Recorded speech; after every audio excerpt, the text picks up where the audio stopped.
അവർക്ക് ജീവൻ ഉണ്ടാകുവാനും സമൃദ്ധിയായിട്ടുണ്ടാകുവാനും അത്രേ ഞാൻ വന്നിരിക്കുന്നത് എന്ന് യോഹന്നാന്റെ സുവിശേഷം 10-ാം അധ്യായം 10-ാമത്തെ വാക്യത്തിൽ കർത്താവ് അരുളി ചെയ്യുന്നു. ജീവൻ, പരിപൂർണ ജീവൻ, ഇവ രണ്ടും തമ്മിൽ വ്യത്യാസമുണ്ട്. ഒരു ചെറിയ ദൃഷ്ടാന്തം കൊണ്ട് അത് ഞാൻ തെളിയിക്കാം. ഞാനൊരു ആസ്പത്രിയിലായിരുന്നു. അവിടെ ഒരു മനുഷ്യൻ രോഗിയായി കിടന്നിരുന്നു. അവൻ തീരെ അവശനിലയിലായിരുന്നില്ലെങ്കിലും അടുത്ത ദിവസം അവൻ മരിച്ചു പോയതായി അറിഞ്ഞു. അവൻ എങ്ങനെ മരിച്ചു? അന്ന് രാത്രി ഒരു സർപ്പം ആ കെട്ടിടത്തിന്റെ മേൽക്കൂട്ടിൽ നിന്ന് അവന്റെ കിടക്കയിൽ വീണു. അത് അവന്റെ കാലിനരികത്തുകൂടി അവന്റെ തലവരെ ഇഴഞ്ഞു വരുന്നത് അവൻ കണ്ട് ഭയന്നുവെങ്കിലും കിടക്ക വിട്ടെഴുന്നേറ്റ് ഓടുവാനോ സർപ്പത്തെ കൊല്ലുവാനോ അവന് ശക്തിയില്ലായിരുന്നു. പാമ്പ് അവന്റെ കഴുത്തിൽ കൊത്തി അവൻ മരിച്ചുപോയി. അതിനുശേഷം മറ്റൊരാൾ വന്ന് സർപ്പത്തെ കൊന്നു. മരിച്ചുപോയവന് ജീവൻ ഉണ്ടായിരുന്നു, സർപ്പത്തെ കൊന്നവനും ജീവൻ ഉണ്ടായിരുന്നു. എങ്കിലും രണ്ടു പേരുടെയും ജീവൻ തമ്മിൽ വ്യത്യാസമുണ്ടായിരുന്നു. ഒരുത്തന് ജീവൻ ഉണ്ടായിട്ടും സ്വയം രക്ഷിപ്പാൻ കഴിഞ്ഞില്ല, മറ്റവനോ തന്നെയും സൂക്ഷിച്ചു സർപ്പത്തെ കൊല്ലുകയും ചെയ്തു.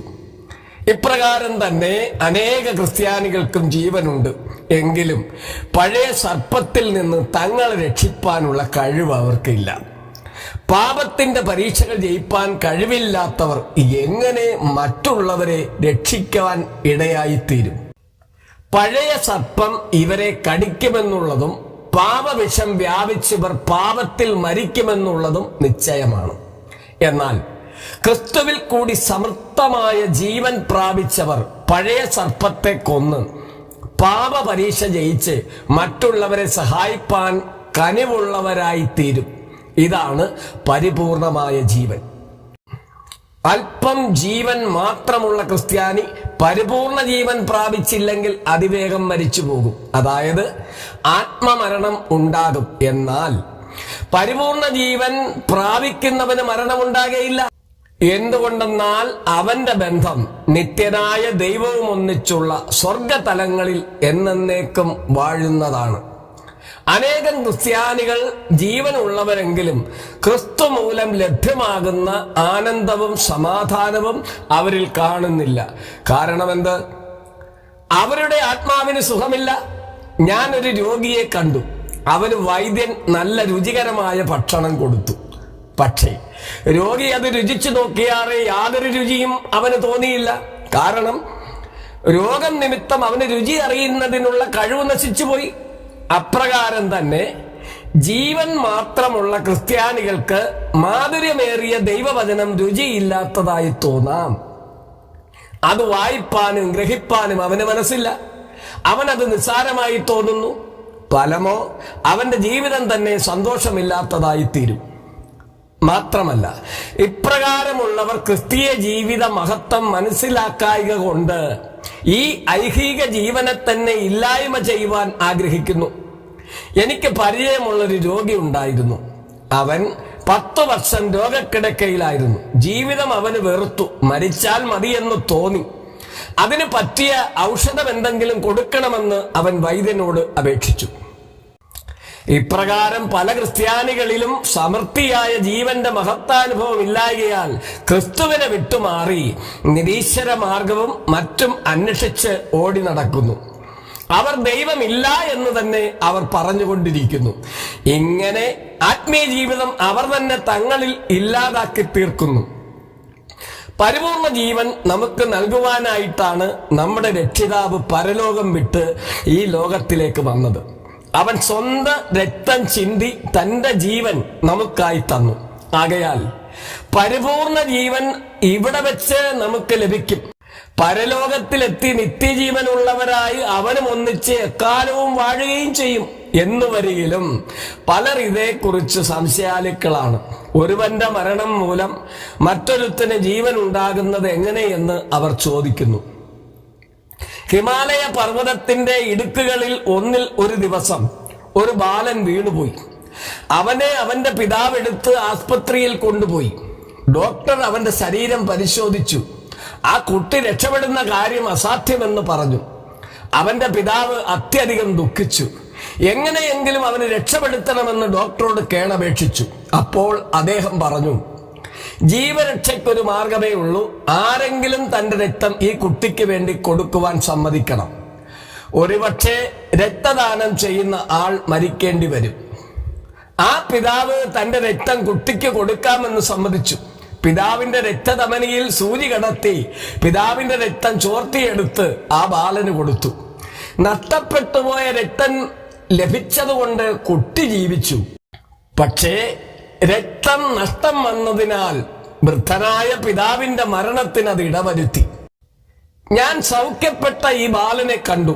അവൻ അത്യന്തം ദുഃഖത്തോടെ വിലപിച്ചു, അയ്യോ, എന്റെ പിതാവ് എനിക്ക് വേണ്ടി മരിച്ചല്ലോ. എന്റെ പിതാവ് ജീവനോടിരുന്നെങ്കിൽ ഞാൻ അദ്ദേഹത്തിന് എന്തെല്ലാം ശുശ്രൂഷകൾ ചെയ്യുമായിരുന്നു. പക്ഷേ ഒരു നിവൃത്തിയുമില്ലല്ലോ. അതുപോലെ ക്രിസ്തുവിന്റെ രക്തത്താൽ നമുക്ക് ജീവൻ ലഭിച്ചു. ഈ ജീവൻ നമ്മിൽ പരിപൂർണമായി തീരുമെങ്കിൽ നമുക്ക് വൃഥാ ഇരിപ്പാൻ കഴിയുകയില്ല. നമ്മുടെ ജീവിതം എപ്പോഴും സന്തോഷം കൊണ്ട് നിറഞ്ഞിരിക്കും. ഉപകാരസ്മരണ നമ്മിൽ വർദ്ധിക്കും.